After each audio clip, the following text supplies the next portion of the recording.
أنفس من ولد إسماعيل رواه مسلم صدق الله مولانا العظيم وصدق رسوله النبي الأمين والصلاة والسلام عليك يا سيدي يا رسول الله وعلى آلك وأصحابك يا سيدي يا حبیب اللہ۔ حضرات محترم، سب سے پہلے تو ہم اللہ تعالیٰ کی بارگاہ میں اس کا شکر بجا لاتے ہیں کہ طویل لاک ڈاؤن کے بعد ہماری یہ مسجد اور یو کے بھر کی جتنی بھی مساجد ہیں جن کے دروازے اس آزمائش کی وجہ سے بند ہو چکے تھے، اللہ رب العالمین نے ان مسجدوں کے اس لاک ڈاؤن کو اٹھایا اور ہم سب پھر اللہ کے گھر کو آباد کرنے اور اجتماعی سجدہ ریزی کرنے کے لیے اس مسجد میں جمع ہیں۔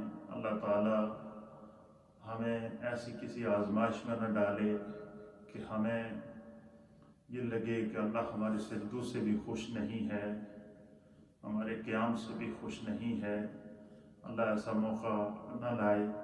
بڑی آزمائش تھی، لیکن انسان کو اللہ تعالیٰ کے ہر عمل پر صبر اور شکر کرنا چاہیے۔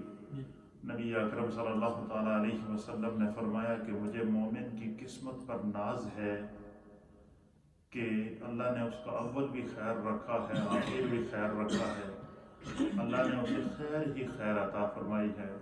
سرکار نے فرمایا کہ اگر اللہ تعالیٰ بندہ مومن کو کوئی نعمت دیتا ہے تو وہ اس پر شکر کرتا ہے، تو فرمایا اس کے شکر کرنے پر بھی خدا اس سے خوش ہوتا ہے۔ اور اگر انسان سے کوئی نعمت چھن جائے تو فرمایا کہ بندہ اس پر صبر کرتا ہے تو اللہ صبر، ان اللہ مع الصابرین، خدا صبر والوں کے ساتھ ہوتا ہے۔ تو فرمایا کہ بندے سے نعمت چلی جائے پھر بھی اللہ اس سے خوش رہتا ہے، اس کو نعمت مل جائے اور اس پر وہ اگر شکر کرے تو اللہ اس پر کیا کرتا ہے، راضی رہتا ہے۔ تو اس سے جو پچھلی مجلس تھی ہماری پچھلی منڈے کو، اس میں ہم نے کلمہ تمجید، تیسرا کلمہ جو ہم پڑھتے ہیں، اس کی فضیلت بیان کی تھی کہ نبی اکرم صلی اللہ تعالیٰ علیہ وآلہ وسلم نے کلمہ تمجید کی فضیلت کو بیان کرتے ہوئے فرمایا کہ اگر کسی کے گناہ زمین کے ذروں کے برابر بھی ہوں گے تو اللہ تعالیٰ اس کلمے کی برکت سے اس کی بخشش اور مغفرت کر دے گا۔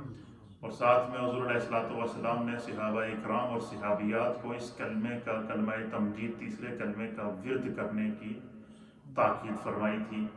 آج جس حدیث کو میں اسی باب کی اگلی حدیث ہے، اس کو امام مسلم نے صحیح مسلم کے اندر نقل فرمایا ہے۔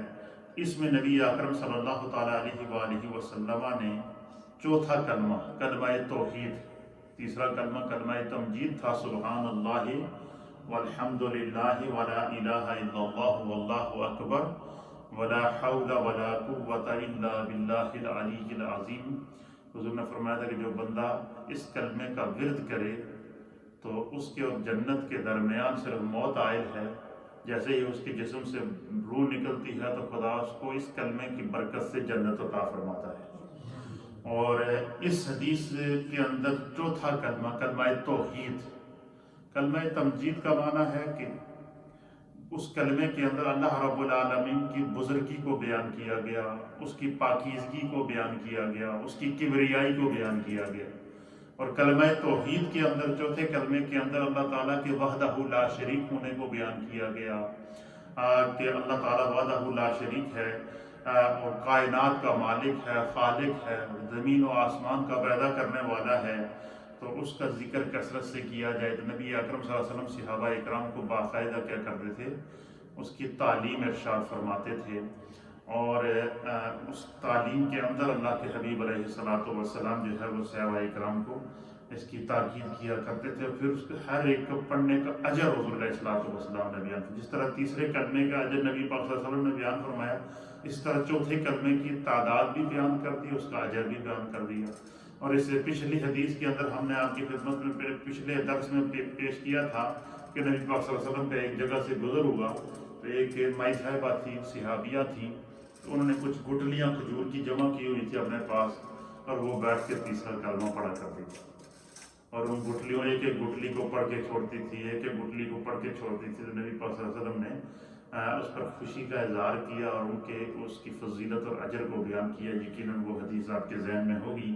تو اس کا مفہوم کیا ہے کہ جب نبی پاک صلی اللہ علیہ وسلم کی مجلس میں صحابہ بیٹھتے یا حضور علیہ السلام کا گزر صحابہ کے اوپر سے ہوتا تو نبی پاک صلی اللہ علیہ وسلم کو ان کو جاتے ہوئے کوئی نہ کوئی نصیحت کر جاتے تھے، اور مقصد کیا ہوتا تھا کہ میرے صحابہ کی جو زبان ہے یہ اللہ کے ذکر سے تر رہے، چلتے پھرتے اٹھتے بیٹھتے خدا کی تسبیح کیا کریں، اللہ کا ذکر کیا کریں، اللہ تعالیٰ کی تحلیل کو بیان کیا کریں۔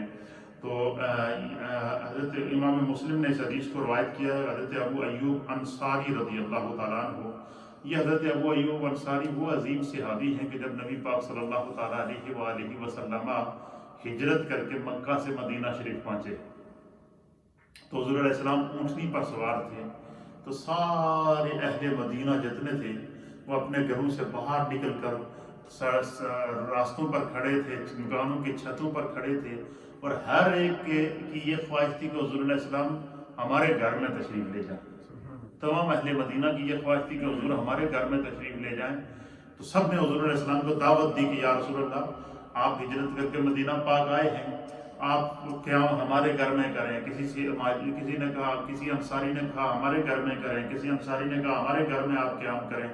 نبی اکرم صلی اللہ علیہ وسلم نے ان صحابہ کرام کو اور اہل مدینہ کو مخاطب کر کے ارشاد فرمایا، حضور نے فرمایا کہ میں اپنی مرضی سے ہجرت کر کے نہیں آیا ہوں، میں نے قیام بھی اسی مقام پر کرنا ہے کہ جس مقام پر اللہ رب العالمین چاہے گا۔ تو حضور علیہ السلام نے فرمایا کہ یہ میری اونٹنی ہے جس پر حضور سوار ہو کر آئے تھے، اس اونٹنی کا نام تھا قصوہ۔ کیا نام تھا؟ اس اونٹنی پر حضور سوار ہو کر آئے تھے۔ نبی پاک صلی اللہ علیہ وسلم جیسے مدینہ طیبہ میں پہنچے تو آپ اونٹنی سے نیچے اتر گئے۔ اونٹنی سے نیچے اترنے کے بعد حضور نے فرمایا کہ یہ اونٹنی جس گھر کے سامنے جا کر بیٹھے گی تو گویا اللہ کی مرضی یہ ہوگی کہ میں اس گھر میں جا کر بیٹھوں گا۔ تو حضور علیہ السلام نے اونٹنی کو حکم دے دیا کہ وہ سفر کرتے ہیں۔ اب اہل مدینہ سرکار دو عالم صلی اللہ علیہ وسلم کا استقبال کر رہے ہیں، مدینے کی بچیاں مکانوں کے چھتوں پر کھڑی ہو کر طلع البدر علینا کا ترانہ پڑھ رہی ہیں، نعت مصطفیٰ ہو رہی ہے، درود و سلام ہو رہا ہے، اہل مدینہ استقبال کے لیے کھڑے ہیں۔ اب وہ اونٹنی آگے آگے جا رہی ہے، سرکار اونٹنی کے پیچھے پیچھے جا رہے ہیں، سارا مدینہ پیچھے ہے، اونٹنی آگے ہے۔ اب اس انتظار میں کہ اونٹنی کس گھر کے سامنے جا کر بیٹھے تو سرکار دو عالم صلی اللہ علیہ وسلم کا وہاں پر قیام ہو۔ اب وہ اونٹنی ایک گھر کے پاس سے گزری، دوسرے گھر کے پاس سے گزری، تیسرے گھر کے پاس سے گزری، حتیٰ کہ پورے جتنا اہل مدینہ تھے ان تمام کے محلوں میں سے ہر گھر کے پاس سے گزرتی وہ اونٹنی اس مقام پر پہنچی جہاں پر اس وقت مسجد نبوی شریف اور روضہ رسول ہے، اور اس مقام وہاں پر گھر تھا عظیم صحابی رسول حضرت ابو ایوب انصاری رضی اللہ تعالیٰ عنہ، جن سے یہ حدیث روایت ہے۔ وہ گھر کس کا تھا؟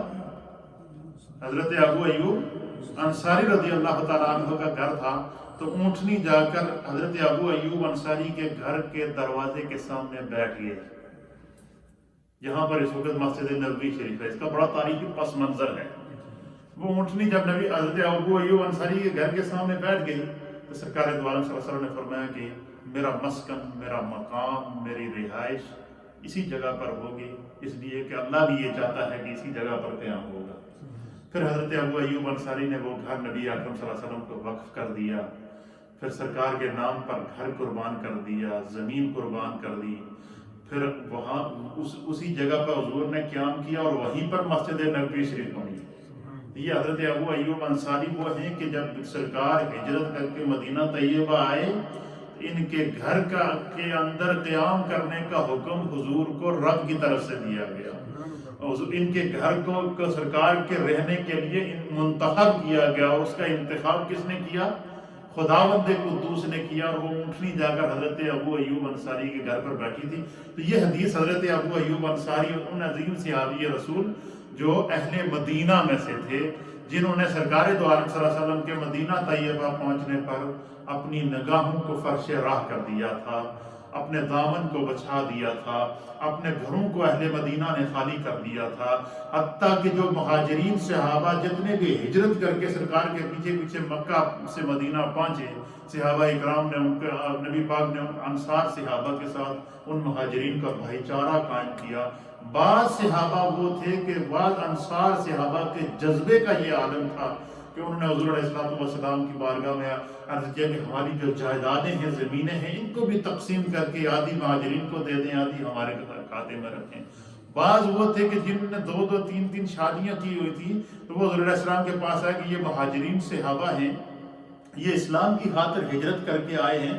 تو ایک صحابی نے عرض کیا یا رسول اللہ میری 2 بیویاں ہیں، میں ایک بیوی کو طلاق دے دیتا ہوں، تو میں اس مہاجر صحابی سے جس کو آپ نے میرے بھائی چارے کے لیے قائم کیا، میں چاہوں گا کہ میری اس دوسری جس بیوی کو میں طلاق دوں، اس کا نکاح آپ اس کے ساتھ کرا دیں۔ یعنی یہ وہ جذبہ تھا صحابہ اکرام کا جو اسلام کی خاطر انہوں نے ابتداء اسلام کے اندر دیا ہے۔ حضرت ابو ایوب انصاری رضی اللہ تعالیٰ عنہ بیان کرتی ہیں کہ قال رسول اللہ صلی اللہ تعالیٰ علیہ وآلہ وسلم کہ سرکار دو عالم شفیع معظم جناب سید العالمین محمد رسول اللہ صلی اللہ تعالیٰ علیہ وآلہ وسلم نے ارشاد فرمایا من قال لا الہ الا اللہ وحدہ لا شریک لہ لہ الملک ولہ الحمد وہو علی کل شیء قدیر۔ یہ چوتھا کلمہ جو ہم پڑھتے ہیں، آپ کو سمجھانے کے لیے نماز بک جو ہوتی ہے ہماری، اس میں پہلا کلمہ، دوسرا کلمہ، تیسرا کلمہ اور چوتھا کلمہ۔ تیسرے کلمے کو کلمہ تمجید کہتے ہیں، چوتھے کلمے کو کلمہ توحید کہتے ہیں، دوسرے کلمے کو کلمہ شہادت کہتے ہیں، اور پہلے کلمے کو کلمہ طیبہ کہتے ہیں، پانچویں کلمے کو کلمہ استغفار کہتے ہیں، اور چھٹے کلمے کو گناہوں کی معافی کا کلمہ کہتے ہیں۔ یہ جو 6 کلمے ہیں، اس کے اندر یہ مومن کو ہمیشہ وظیفہ بنانے چاہیے۔ اس میں بندہ صرف اور صرف اپنے رب سے مخاطب ہوتا ہے، اس میں دعا بھی ہے، اس میں استغفار بھی ہے، اس میں اللہ کی وحدانیت بھی ہے، اس میں خدا کا ذکر بھی ہے، اس میں اللہ کی تسبیح بھی ہے، اس میں اللہ تعالیٰ کی سبوحیت اور قدوسیت کو بیان کیا جاتا ہے۔ اس لیے یہ جو 6 کلمے کا، اگر بعض لوگ ہوتے ہیں کہ جن کو قرآن پڑھنا نہیں آتا یا کوشش کے باوجود ان کی زبان پر قرآن جاری نہیں ہوتا، لیکن کلمے ان کو یاد ہوتے ہیں، کیونکہ ہمارے بزرگوں کی یہ عادت تھی کہ وہ جب ہم چھوٹے بچے ہوتے تھے تو ہمیں مائیں پہلے کلمے یاد کراتی تھی، تو ہمارے بچوں کو کم از کم کلمے ضرور یاد ہوتے ہیں۔ تو اس لیے اگر کسی کو قرآن پڑھنے میں دقت ہو تو کوشش کرنی چاہیے کہ اس کی زبان پر قرآن جاری ہو جائے، نہیں تو کم از کم ان 6 کلموں کو ہمیں دن میں 1 مرتبہ ضرور دہرا دینا چاہیے۔ اس سے ایک تو کیا ہوتا ہے کہ ہماری تجدید ایمان ہو جاتی ہے، ان 6 کلموں سے کیا ہوتی ہے؟ تجدید ایمان ہو جاتی ہے کہ کسی بے خیالی کے اندر، کسی وجہ سے، کسی بنا پر کوئی زبان سے کلمہ کفر نکل گیا، ہمیں پتہ ہی نہیں ہے، ہم نے کفر کر دیا۔ تو ان کلمات کو دہرانے سے کیا ہوتا ہے کہ ہمارے ایمان کی تجدید ہوتی رہتی ہے، ایمان تازہ ہوتا رہتا ہے۔ ان کلمات کے پڑھنے سے نیکیوں میں اضافہ ہوتا ہے، ان کلمات کے پڑھنے سے گناہوں کو اللہ مٹا دیتا ہے، اور ان کلمات طیبات کو پڑھنے سے جو ہے وہ اللہ تعالیٰ دنیا میں بھی بندے کو عزت عطا فرماتا ہے، قبر میں بھی عزت عطا فرماتا ہے، اور حشر میں بھی اللہ رب العالمین بندہ مومن کو عزت عطا فرماتا ہے۔ تو حضرت ابو ایوب انصاری کہتے ہیں کہ نبی اکرم صلی اللہ علیہ وسلم نے فرمایا کہ من قال لا الہ الا اللہ وحدہ لا شریک لہ لہ الملک ولہ الحمد وہو علی کل شیء قدیر۔ نبی پاک صلی اللہ علیہ وسلم نے صحابہ کو یہ کلمہ سکھایا ہے، لہذا سنت پر عمل کرتے ہوئے پہلے میں اس کلمے کو پڑھتا ہوں، میرے ساتھ آپ دہرا دیں تاکہ سنت رسول ادا ہو جائے اور اس کی برکت بھی ہمیں مل جائے۔ پڑھیں بسم اللہ الرحمن الرحیم۔ لا الہ، جو مائیں بہنیں بزرگ گھروں پر سن رہے ہیں وہ بھی میرے ساتھ دہرائیں، بسم اللہ الرحمن الرحیم۔ لا الہ الا اللہ وحدہ لا شریک لہ لہ الملک وَلَهُ الْحَمْدُ وَهُوَ عَلَى كُلِّ شَيْءٍ قَدِيرٌ۔ بسم اللہ الرحمن الرحیم 3 ٹائم پورا کریں۔ بسم اللہ الرحمن الرحیم۔ لا الہ الا اللہ وحدہ لا شریک لہ لہ الملک وَلَهُ الْحَمْدُ وَهُوَ عَلَى كُلِّ شَيْءٍ قَدِيرٌ۔ بسم اللہ الرحمن الرحیم۔ لا الہ الا اللہ وحدہ لا شریک لہ لہ الملک ولہ الحمد وہو علی کل شیء قدیر۔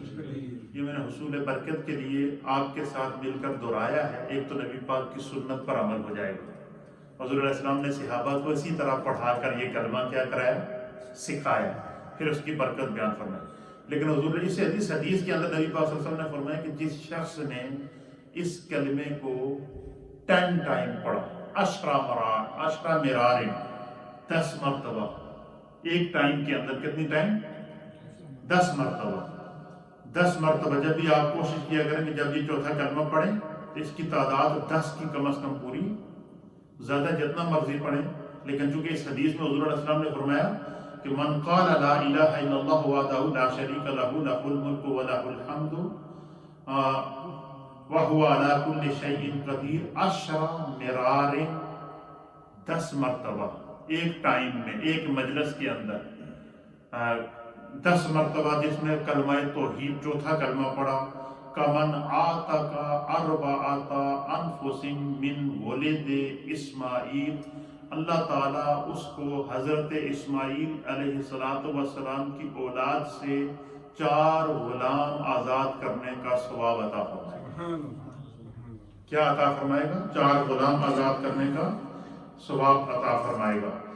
پھر اسی طریقے سے مذکورہ حدیث میں یہ فرمایا گیا کہ جس نے ان کلمات طیبات کو 10 مرتبہ پڑھا تو یعنی اتنا اس کا اجر و ثواب اللہ کے حبیب علیہ السلام نے اصل وجہ کیا تھی بیان کرنے کی، تاکہ صحابہ اکرام کے اندر جو ہے وہ اللہ کے ذکر کو زبان پر جاری کرنے کی ایک کیا ہو جائے، عادت بن جائے۔ ذکر اللہ کے ذکر سے ہماری زبانیں تر رہیں، بجائے اس کے کہ ہم غیبت کریں، زبان سے جھوٹ بولیں، چغلی کریں، جو ہے وہ گالم گلوچ کریں، برا بھلا کہیں، اور اپنے آپ کو اس میں تو چلتے پھرتے بندہ جائے۔ یہ کتنا مختصر ایک کچھ میرے خیال میں کچھ سیکنڈ لگتے ہیں، لا الہ الا اللہ وحدہ لا شریک لہ لہ الملک ولہ الحمد وہو علی کل شیء قدیر۔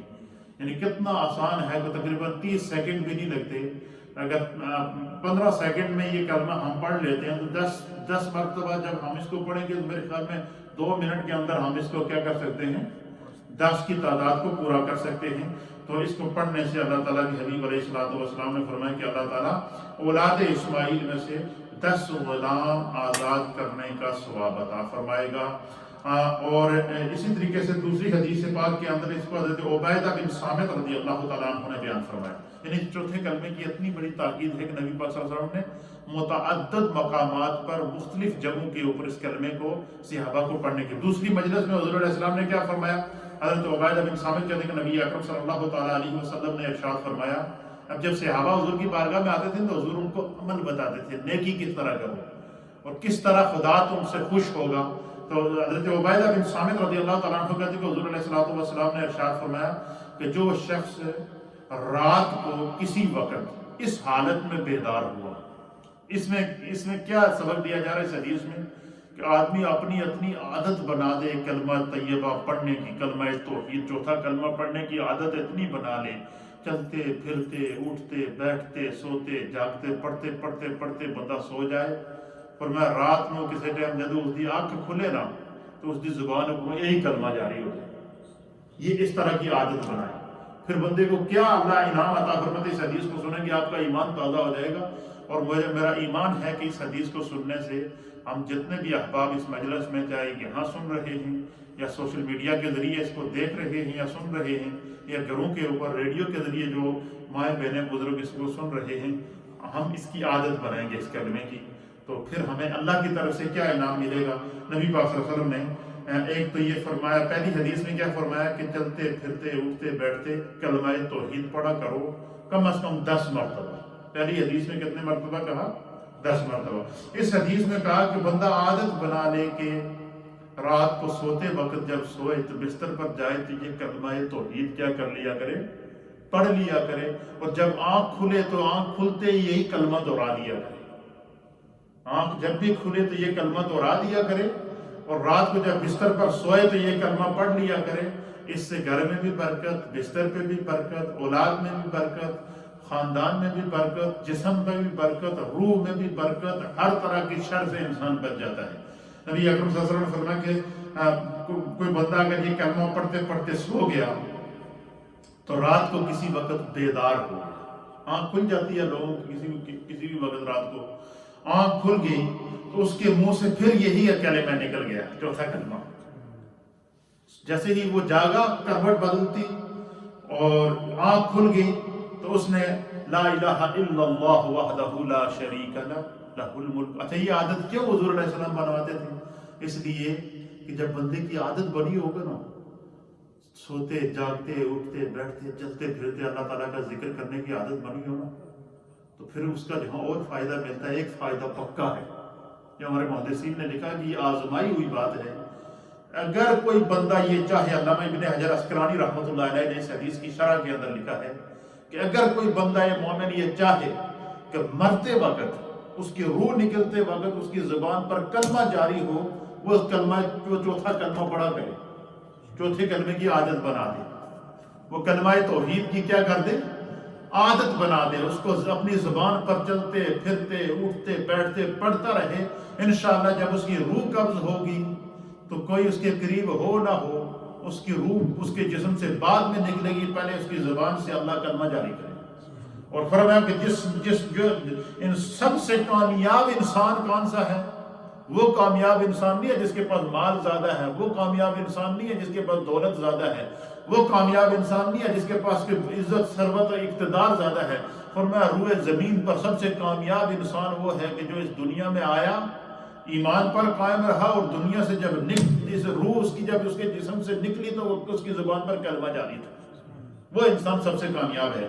تو نبی اکرم صلی اللہ علیہ وسلم نے فرمایا کہ اس کلمے کو عادت بنایا کرو تاکہ یہ تمہاری زبان پر جاری ہو۔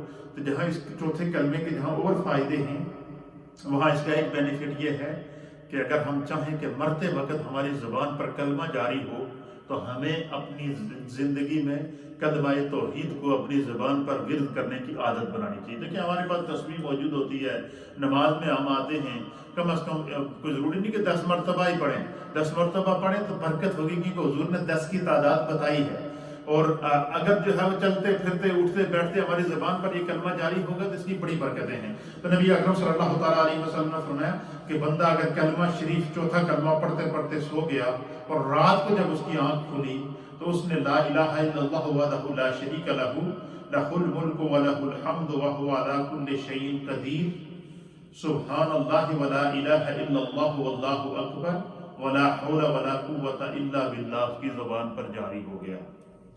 پھر کہا کہ رب اغفر لی، حضور علیہ الصلوۃ والسلام نے فرمایا اس کی جب بھی وہ بندہ دعا کرے گا اللہ اس کی دعا کو اسی وقت قبول کر لے گا۔ جب بھی دعا کے لیے ہاتھ اٹھائے گا اسے کسی کو یہ کہنے کی ضرورت نہیں پڑے گی کہ تم میرے لیے دعا کرو۔ اس حضور نے فرمایا کہ یہ بندہ وظیفہ کرے، چلتے پھرتے اٹھتے بیٹھتے جب اس کے پاس وقت ہے وہ اپنی زبان پر کلمہ توحید کو پڑھتا رہے، چوتھا کلمہ پڑھتا رہے، تو اللہ اس کی مغفرت بھی کر دے گا، اس کی دعا کو بھی قبول کر لے گا۔ اور اگر اس نے اس کا فرمایا کہ سویا ہوا تھا تو اس کی آنکھ کھلی آتی رات کو تو اس نے وہ کلمہ پڑھا، پڑھنے کے بعد وہ اٹھ کے بیٹھ گیا تو حضور نے فرمایا کہ وہ بندہ پھر یہ کرے کہ وہ اٹھ کے وضو کر کے 2 رکعت نماز یا 4 رکعت نماز تہجد کے ادا کر لے۔ کیا کر لے؟ اور اس خوشی میں ادا کرے کہ میری آنکھ کھلی تو میری زبان پر کلمہ جاری تھا، اللہ وہ وقت لائے کہ جب میری روح نکلے تو میری زبان پر کلمہ جاری ہو، کہ انما الاعمال بالنیات، اعمال کا دار و مدار نیتوں کے اوپر ہے۔ تو فرمایا کہ اللہ تعالیٰ اس کی نماز بھی قبول کرتا ہے، تہجد بھی قبول کرتا ہے، دعا بھی قبول کرتا ہے۔ اس کا معنی کیا ہے اس حدیث کا؟ کہ اگر ہم چوتھا کلمہ پڑھنے کی عادت بنا لیں گے تو ہمارا کیا ہوگا کہ ہماری زبان پر مرتے وقت کلمہ بھی جاری ہو جائے گا، ہماری دعائیں بھی قبول ہو جائیں گی، ہماری نمازیں بھی قبول ہو جائیں گی، ہماری عبادات بھی قبول ہو جائیں گی۔ کتنا آسان سودا ہے۔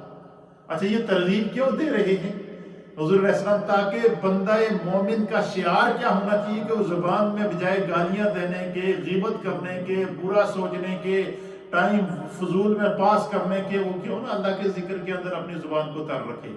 یہ اور تیسری حدیث اسی کے متعلق نبی اکرم صلی اللہ علیہ وسلم حضرت عبداللہ بن عمر رضی اللہ تعالیٰ عنہ بیان کرتے ہیں۔ اس حدیث کو یہ جو میں نے آپ کے سامنے بیان کیا اس کو امام بخاری نے صحیح بخاری میں نقل کیا، اور اس سے پہلی حدیث کو امام مسلم نے صحیح مسلم کے اندر نقل کیا. اور ابھی یہ جو حدیث میں آپ کے سامنے پیش کر رہا ہوں اس کو جو ہے وہ امام طبرانی نے نقل کیا. عبداللہ ابن عمر رضی اللہ تعالیٰ عنہ بیان کرتے ہیں کہ رسول اللہ صلی اللہ تعالیٰ علیہ وسلم سے فرماتے ہوئے سنا کہ جو شخص کلمہ توحید یعنی چوتھا کلمہ لا الہ الا اللہ وحدہ لا شریک لہ لہ الملک ولہ الحمد وہو علی کل شیء قدیر کہے پڑھے اور اس کی عادت بنا دے جس سے اس کا مقصود صرف اللہ کی رضا ہو.